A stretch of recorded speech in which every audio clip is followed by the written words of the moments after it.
The playoffs are here, and you can predict the action all the way to the finals with FanDuel Predicts. Predict the spread, the total points, and even the game-winning moments that make the playoffs. Sign up and get a $25 bonus with FanDuel Predicts. Offered by FanDuel Prediction Markets, LLC, a registered futures commission merchant. 18-plus bonus is non-withdrawable and expires 7 days after receipt. Trading derivatives involves significant risk and may not be suitable for all investors. Manage your activity with their consumer protection tools. Restrictions apply. See terms at FanDuel.com/predicts/bonus-offer-terms. Listen, all you New Yorkers.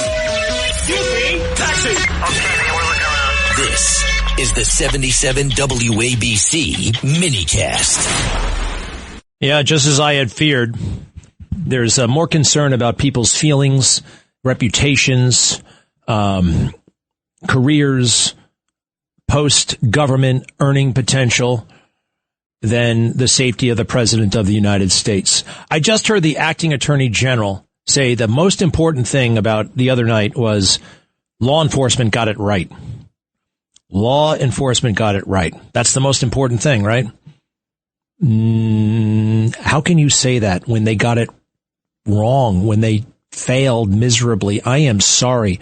I am not in the business of being a cheerleader. This is not, we're going to come back next time. But I can't stand the happy talk. I can't stand it. And you know what? If there isn't pressure from the outside, there was a time when the media actually, before the New York Times canceled themselves by being so fake, that there were people in government who were genuinely concerned about media coverage because it was responsible and they would point out failures, genuine failures. You had to do a good job or else some big columnist might write something about you. Now, you got to do a good job anyway, right? You got to do a good job, period. But this was an added incentive. And now that the New York Times has canceled itself, it doesn't matter if the New York Times writes something bad about you. In a weird way, it doesn't matter what they say on Twitter. It doesn't matter because everybody is yapping all the time, yapping. Tomorrow will be yapping about something else. Tomorrow, it'll be different. Oh, that guy's not so bad. Oh, they didn't do so bad. Hey, President made it clear. He doesn't want any heads to roll here, all right? He wants everybody to have, well, I'm sorry, but this one isn't up to him. And there are other people here. You, me. It matters to us. This is bigger than President Trump. And I love President Trump, and I totally get where he's coming from. But this happened 3 times. I can't have a show where I'm reporting on his death as president. I can't do that. I don't want to be in that position. It can't happen to us. This is too important. This is too, what would that do to the country for decades to come? This is more important than Sean Curran's feelings. Who the hell is Sean Curran? He is the director of the Secret Service. I don't care if he's buddies with Don Jr. These guys, the Trump family is too close to it. They're too close to it. You need somebody to go in there and kick freaking ass, right? I don't care about your feelings. I don't care about your family. I don't care about your bills. I don't care about the dog and the cat and the tuition. We don't care about that stuff. All right. Now, at the same time, I'm not looking to make anybody miserable, right? But nobody got fired after Butler. Nobody. They're all still in powerful positions. They tried to fire 2 people, and they can't. It's too difficult. They push back. They get lawyers. It's part of the system. You can't just do that. Well, not anymore. President Trump has perfected the art of firing, right? He just fires people all the time. You got to go in there and do it. I don't know, man. I don't know. Somebody suggested to me, well, why don't we just have the Navy SEALs around him? I like the thought. I get it. You have the military. You start from scratch. Unfortunately, the Navy SEALs shoot at everything that moves. The Navy SEALs are not actually the person for this. And they're too into themselves. They're too into their rucksacks or knapsacks and their Velcro and their cords and their beards and their this and their, and that thing they wear and all that stuff. It's like it's become a cult of personality. And they, quite frankly, will not listen to anybody unless they went through SEER school. right? Unless you're in this brotherhood or whatever. I mean, give me a break. I've worked anyway. I'm just all that to say the SEALs are a tad overrated, very much so overrated. Let's see. So I took that from top to bottom. What else do I want to highlight here? Because there's so much to highlight. I want to put the Secret Service out of Homeland Security. They should be under the Treasury, and maybe they should be under the Pentagon. I want to know how many guys were actually there with guns. Everybody took their gun out, and they're running around with guns. Did you notice that? Through the lobby, everybody's got a gun. I'm like, who the hell are these people? You can't tell. I mean, where's Rawhide? Where's the package? Where is the president? Why are you all this distance away with a gun? And then that freaks people out. Somebody with a gun might shoot one of those guys. Let's see. Are they on their personal cell phones? What were they talking about? These guys literally let their guard down. Literally let their guard down. And I have had a phobia about the Hinckley Hilton ever since President Reagan almost got killed there. He almost got killed there. So don't go to that hotel anymore. Yes, we need the ballroom. That guy running through, it was a blitz without a defense. They didn't even try to stop him while he was going through. Didn't even try. Now, I'm resuscitating the harmful rhetoric of the left, and it's not really, well, it's not extreme what this guy was saying in his manifesto. It's very much in line with what you hear on MSNBC and the New York Times. We have a new problem with assassins. They used to be ne'er-do-wells, right? Kind of crazy, basically uneducated, and that's one of the reasons why they failed. It's one of the reasons why John Hinckley failed. John Hinckley, not only was he deranged and obsessed with Jodie Foster, this doesn't get reported too much, he was an idiot. All right? He was dumb. He was a foolish person. Have you ever heard his music? I mean, he can't sing. He stinks. He stinks in every way. In every way. And that's good because he actually did not hit President Reagan with a direct shot. What he did was he shot other people with a direct shot. Shot like 4 people that day, including James Brady, the press secretary, who got a bullet to the head, never to be the same again.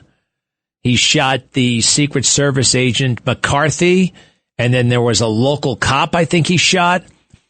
But he didn't shoot Reagan directly. The bullet that entered Reagan actually hit the car and ricocheted into Reagan. Right? Now, that's good because if he were a better shot, if he had his act together, maybe if he was better educated or whatever, this would have been successful. But now we have a much higher grade of assassin. Now, Thomas Crooks, the guy who shot President Trump and killed Corey Comparator in Butler, Pennsylvania, the guy was brilliant academically. Brilliant. He flew a drone. The United States government couldn't use their drone technology that day. This punk, who was not dumb, punk, I say punk. What do I mean by punk? He outsmarted the Secret Service. He outsmarted this Pennsylvania State Police. He outsmarted them all. Flew a drone for reconnaissance. We didn't do that. He did. That's not a punk. So the assassins are, more people are literate. People are reading all day long in a way on their phones. This is one of the not the benefits, but it's just a byproduct. Since we're online all the time, guess what we're doing? We're reading all the time. I mean, what we're reading is not healthy, right? It's not books or anything like that. It's fragments here and there. But that's made the brain a bit more advanced, a bit more sophisticated.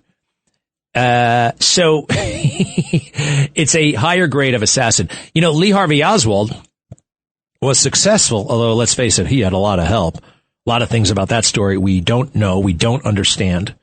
And it's breathtaking to me. Totally. But he was bad at school. I don't know if he graduated from high school. He was left back. He was all kinds of problems in school. Hey, by the way, that doesn't mean I remember actually feeling bad about this because, at one point I wasn't doing so hot in school. and they were calling, I can't remember who it was. It was somebody, and they said, oh boy, he was really bad at school. And then he went on to kill all these people. And I'm like, oh geez, is that what I'm going to do? You know what I mean? I didn't want that. And then I also noticed a thing. When any victim of a crime in New York City, if they were in high school and black, they were honor students right away. An honor student. They were an honor student automatically. And they're like, wait a second, what's going on? Why are they all honor students? And then I started to think, well, I'm not an honor student. You know, are they going to say, Greg Kelly was run over today by a car. He did poorly at Stewart School in Garden City. You know what I mean? He was always annoying the teachers. Mrs. Gillespie despised Gregory and yelled at him and sent him to the principal's office on more than one occasion. I mean, it wouldn't have been a nice eulogy for me. From that vantage point. By the way, they always made it up about the honor students. Tom Wolfe in Bonfire of the Vanities has a great take on this. It's kind of a makeup job. Anyway, we're dealing with a much smarter breed of assassin. And, it's a problem for the Secret Service. So that's why they got to take their hands out of their pockets. Now, something else about the Secret Service that you probably don't know. There are two divisions of the Secret Service, right? There's the protective division, which is classic, you know, the guys with the microphones and the dark glasses and the suits, right? They're hanging around, right? They're very impressive. You think they're Secret Service. Are they Secret Service? Wow, look at that Secret Service. Wow, that's interesting. They're Secret Service. And very, very important looking, very official looking. But then you have the uniformed Secret Service. Now, who are they? They look like cops. They look like regular cops. And in many ways, they are. And in some more important ways, they don't like that. They don't like that. They don't like being, it's like a caste system. It's like a tier system. It's like once you're in uniform, you're in uniform. You can't become an agent. The uniform guys actually protect a lot of the physical plant of the United States government. You know, security guards. And security guards are very, very important. Right? You need those guys. You have to have them. But when you have them, they have to do their job. And the other night, they weren't doing their job. Why? Because they don't like their job. They feel like they're overworked. They feel like they're underpaid. Right? They don't get the prestige. They don't get the glory of the protective detail. The people don't really understand who they are or what they are. So that shows in the way they perform their job, my opinion. My opinion. And it's also my experience. I've seen it up close. I worked at the White House for 2 years, everybody, from 3 years, 2004 to 2007. I take that back, 2 years. Yeah, it was the spring of 05 to basically the spring of 07. I went to the White House maybe 3-4 times a week on average. Sometimes I'd be there 5 days a week. Sometimes I would be there no days a week. I averaged about three days a week, covering the White House for Fox News. And I saw all this up close. And they got a big problem with these uniformed guys. And it's been a problem for decades, keeping them motivated, keeping them engaged. And nobody really wants to do that kind of work. People want to be on vacation and taking pictures and watching TV. I get that. But the moment you're paid to do something, it is a sacred obligation to give it your all. And by all, I mean attention. Your attention, your alertness. That's what they said. That's what they didn't have the other night. They weren't alert. They weren't vigilant. My father wrote a book, his memoir, Vigilance, Protecting New York. His memoir came out in 2015. Great book. I'm mentioned in it several times. Vigilance. When's the last time you heard that word? Vigilance. Nobody talks about being vigilant anymore. Vigilant. On the lookout. Wary. Scanning. Those guys were waiting to go home. All right. 800-848-9222. 800-848-9222. The stage stuff is obvious. President Trump getting off that stage after everybody else was already under the table, and Vice President Vance was probably in his car on his way home. How does that happen? And how does it happen again? Because it happened in Butler, Pennsylvania. Why is the most important, the most targeted guy in the universe just sitting there, for crying out loud? Are you kidding me? Are you kidding me? Look at all those people run all over the place. There was confusion. I understand. But this is why you get paid the big bucks. This is why you get paid the overtime. And if it's not enough money for you, then you really should move on. The morale is a constant problem. But you know what? So is life.